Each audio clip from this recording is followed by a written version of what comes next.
നേർവീതി പ്രഭാഷണ പരമ്പരയിലേക്ക് ഏവർക്കും സ്വാഗതം.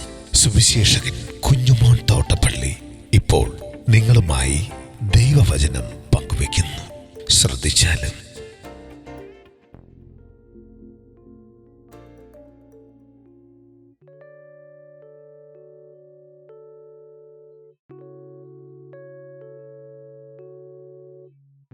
മുള്ളുകൊണ്ട് ഒരു കിരീടം.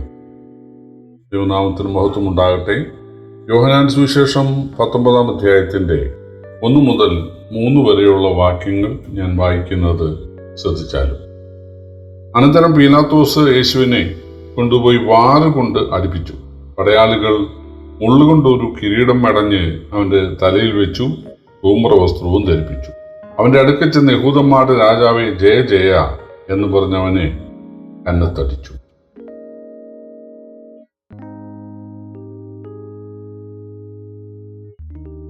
കർത്താവായ യേശു ക്രിസ്തുവിനെ വിട്ടയക്കാൻ ഉദ്ദേശിച്ച് യേശുവിൻ്റെ നന്മയ്ക്ക് വേണ്ടിയാണ് പീലാത്തോസ് യേശുവിനെ ചാട്ടവാറുകൊണ്ട് അടിപ്പിക്കാൻ തയ്യാറായത്.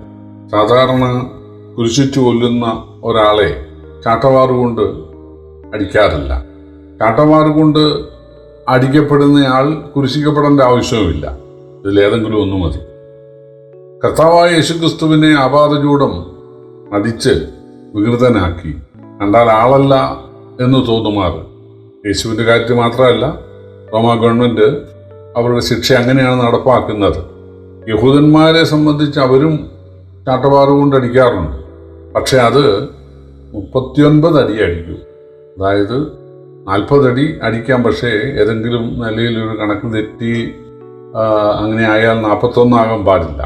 അതുകൊണ്ട് അവർ 39 അടിയാണ് അടിക്കുന്നത്. പക്ഷേ റോമക്കാരല്ലെങ്കിൽ പ്രജാതികൾ അങ്ങനെയുള്ള ഒരു നിബന്ധനയോ പ്രമാണമോ ഒന്നും അവർക്കില്ല.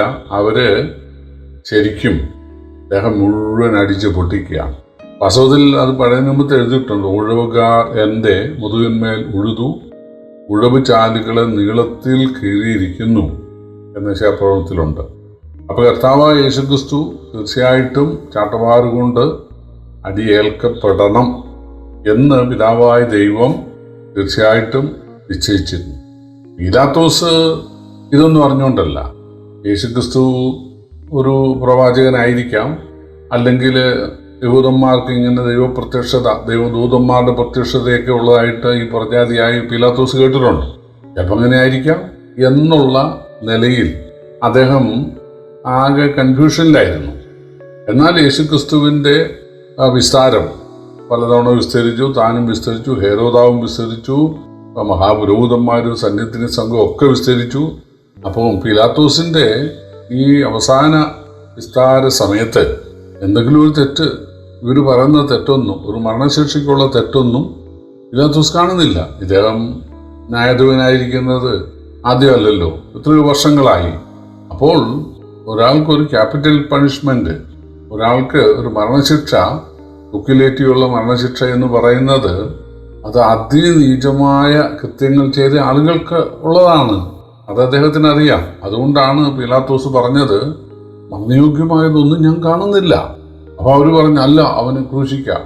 അപ്പോഴാണ് പീലാത്തോസ് ചാട്ടവാറ് കൊണ്ട് അടിച്ച് വിരൂപമാക്കിയാൽ അവർ സമ്മതിക്കോ, ഇത് മതി എന്നവർ പറയും എന്നാണ് പീലാത്തോസ് വിചാരിച്ചത്. പീലാത്തോസ് അടിപ്പിക്കാൻ പറഞ്ഞു. പക്ഷേ പടയാളികൾ അവരും റോമക്കാരാണല്ലോ, അവർ യേശുവിൻ്റെ തലയിൽ ഒരു മുൾമുടി ചൂടാനിടയായി. ഇസ്രയേൽ സന്ദർശിക്കുന്ന ആളുകൾ പറയുന്നത് ഇപ്പോഴും ആ ടൈപ്പ് മുള്ളുകൾ ആ പ്രദേശത്തുണ്ടെന്നാണ്. വളരെ കൂർത്തുമൂർത്തതും വളരെ ആഴത്തിലേക്ക് ഇറങ്ങി ചെല്ലുന്നതുമാണ് എന്നാണ് അവർ പറയുന്നത്.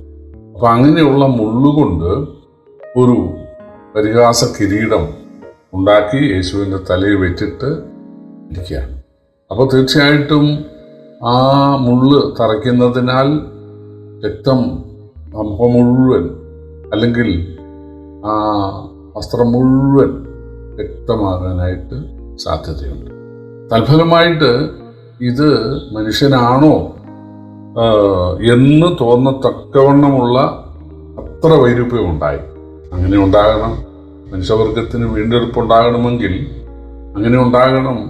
യെശയ്യാപ്രവചനം 53 എഴുതിയിട്ടുണ്ട്, മനുഷ്യരാൽ നിന്ദിക്കപ്പെട്ടും രക്ഷിക്കപ്പെട്ടും വ്യസന പാത്രമായും ഇരുന്നു മനുഷ്യർ മുഖം മറച്ചു കളയത്തക്കോണം അവൻ അത്രയ്ക്ക് വിരൂപനായി എന്നാണ് യേശു ജനിക്കുന്നതിന് 700 വർഷം മുമ്പ് എഴുതിയിട്ടുള്ളത്. അപ്പോൾ തീർച്ചയായിട്ടും യേശു അത് അനുഭവിക്കണം.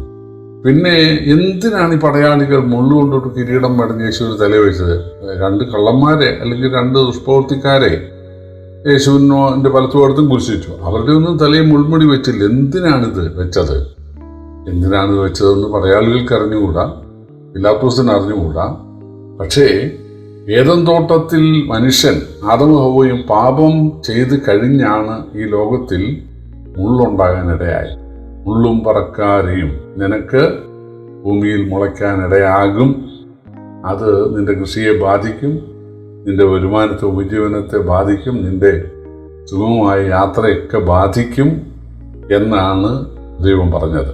അപ്പം മുള്ള് എന്ന് പറയുന്നത് ശാപത്തിൻ്റെ ചിഹ്നമാണ്. എന്നാൽ മനുഷ്യവർഗത്തെ വിടുവിക്കുവാൻ, അതായത് മിസ്രൈമിൽ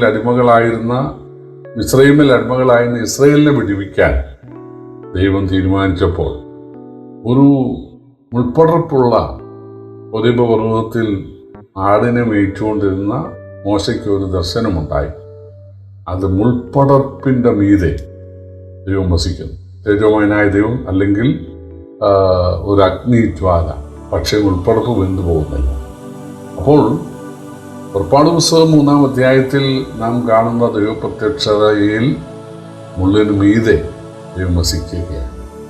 ശാപത്തിന് മീതെ മനുഷ്യന് അനുഗ്രഹം ഉണ്ടാകാൻ പോകുന്നു എന്നുള്ളതിൻ്റെ ഒരു സൂചനയായിട്ട് നമുക്കതിനെ എടുക്കാം.